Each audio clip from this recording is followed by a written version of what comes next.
Assalamualaikum warahmatullahi wabarakatuh. Otoritas Arab Saudi mengungkap peningkatan persentase tutupan vegetasi di wilayah Mekah. Pusat Nasional untuk Pengembangan Tutupan Vegetasi dan Pemberantasan Desertifikasi mengatakan, peningkatan tutupan vegetasi di wilayah itu mencapai 600% atau 6 kali lipat selama 5 bulan terakhir, yakni dari Agustus sampai Desember 2023. Melansir Saudi Gazette, peningkatan ini disebabkan oleh kondisi hujan selama periode tersebut. Curah hujan di sana tercatat mencapai 200 meter persegi di beberapa area.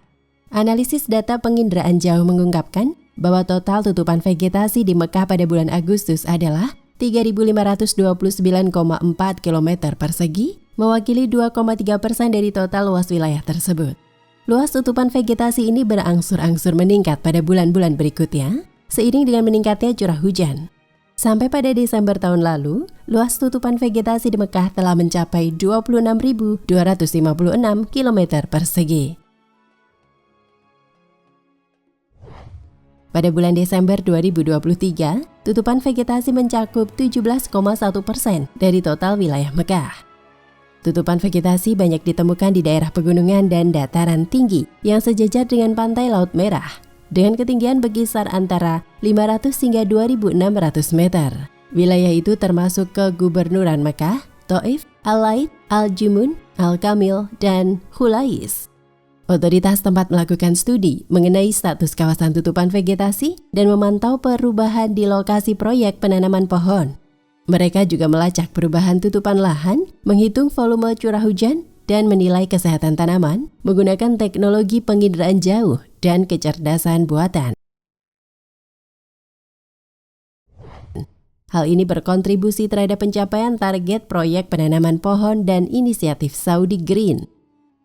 Pusat Nasional untuk Pengembangan Tutupan Vegetasi dan Pemberantasan Desertifikasi juga berupaya melindungi lokasi tutupan vegetasi di negara kerajaan itu setelah mempelajari semua variabel di ruang hijau dan mengembangkan kemampuan untuk bersiap menghadapi dan memitigasi kekeringan.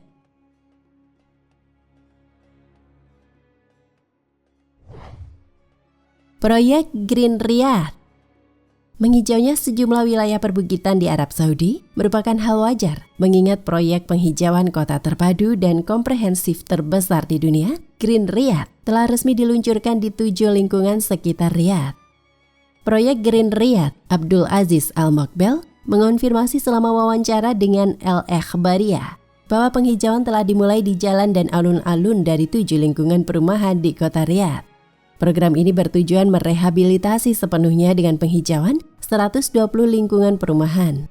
Penghijauan telah dimulai di lingkungan Al-Aziziyah, Al-Nazim, Al-Jazirah, Al-Araijah, Qurtuba, Al-Ghadir, dan An-Nakhil, kata Al-Mokbel dilansir dari Saudi Gazette. Al-Mokbel menjelaskan, program Green Riyadh menargetkan penghijauan sejumlah tempat di kota Riyadh seperti taman, jalan, dan jalan internal di lingkungan, selain halaman masjid dan sekolah.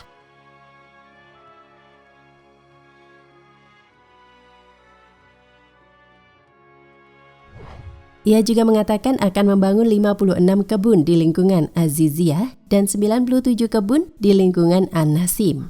Dan menambahkan bahwa ini hanya beberapa dari 3.000 kebun yang sekarang sedang dibangun sebagai bagian dari pekerjaan program dan akan selesai dalam waktu dekat.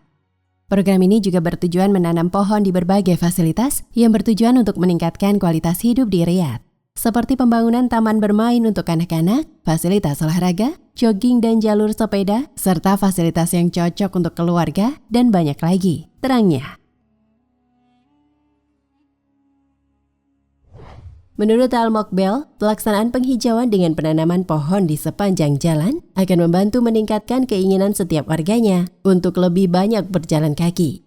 Sebagai informasi, Green Riyadh merupakan salah satu dari 4 proyek besar Riyadh yang diluncurkan oleh Raja Salman pada 19 Maret 2019 di bawah pengawasan Komite Proyek Besar yang diketuai putra mahkota Muhammad bin Salman. Inisiatif Green Riyadh adalah bagian penting dari tantangan kota untuk menjadi salah satu dari 100 kota teratas di dunia untuk mencapai peringkat terbaik sebagai bagian dari visi kerajaan 2030. Proyek Green Riyadh mencakup penanaman 7,5 juta pohon di seluruh ibu kota dan akan memberikan kontribusi peningkatan ruang hijau per kapita dari 1,7 meter persegi menjadi 28 meter persegi dan meningkatkan total ruang hijau di kota menjadi 9% atau 545 km persegi. Selain peran kuncinya dalam meningkatkan kualitas udara dan menurunkan suhu, inisiatif ini diharapkan akan menyelamatkan wilayah alam dan keanekaragaman hayati di dalam dan di luar kota Riyadh. Saudi Green Initiative dan Middle East Green Initiatives diresmikan oleh putra mahkota Muhammad bin Salman, MBS, pada Maret 2021. MBS mengatakan bahwa dua inisiatif akan membentuk kecenderungan kerajaan untuk melindungi bumi dan alam. Inisiatif ini dengan jelas akan menetapkan peta jalan ambisius yang menyatukan kawasan dan secara signifikan memberikan kontribusi besar untuk memenuhi target perubahan iklim global. Putra mahkota menyatakan bahwa kerajaan sepenuhnya mengakui tanggung jawabnya dalam memajukan perang melawan masalah iklim sebagai produsen minyak utama dunia. Sama seperti kerajaan yang menopang pasar energi selama era minyak dan gas. Kerajaan juga akan menjadi pemimpin global dalam membentuk dunia yang lebih hijau, kata MBS.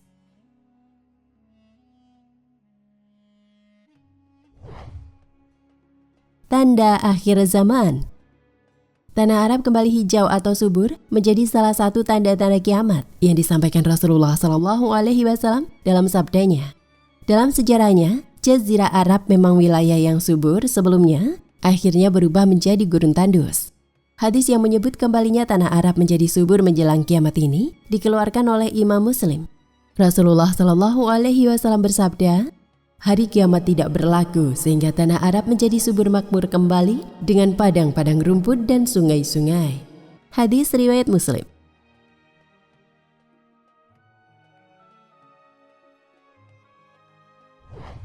Imam Muslim juga mengeluarkan hadis serupa dengan redaksi yang lebih panjang.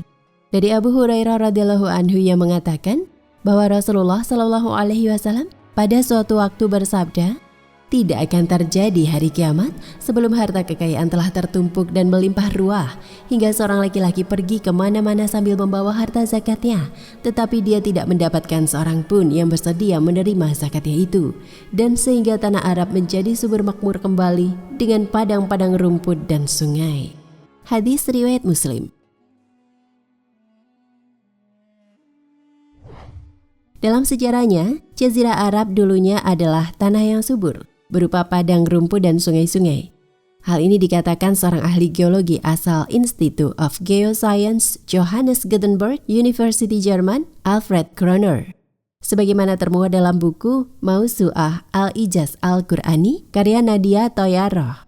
Dalam perbincangannya dengan seorang dai muslim bernama Syekh Abdul Majid Az-Zindani saat membahas tanah Arab yang gersang, dulunya adalah padang rumput yang hijau. Alfred Kroner mengatakan bahwa para pakar geologi sudah mengetahui hal itu. Ia mengatakan, apabila tanah di Jazirah Arab digali, akan ditemukan jejak-jejak yang membuktikan bahwa wilayah tersebut dulunya adalah tanah yang subur. Salah satunya pernah ditemukan kampung hijau bernama Afau di bawah padang pasir Rub al-Khali. Alfred Kroner menjelaskan bukti ilmiah mengapa Jazirah Arab yang dulunya hijau bisa berubah menjadi gersang dan kemungkinan akan kembali menghijau.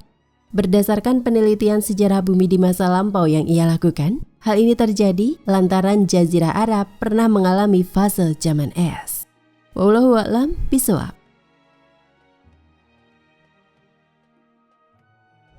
Nah pemirsa Ensiklopedia Al-Fatih, sampai di sini perjumpaan kita kali ini.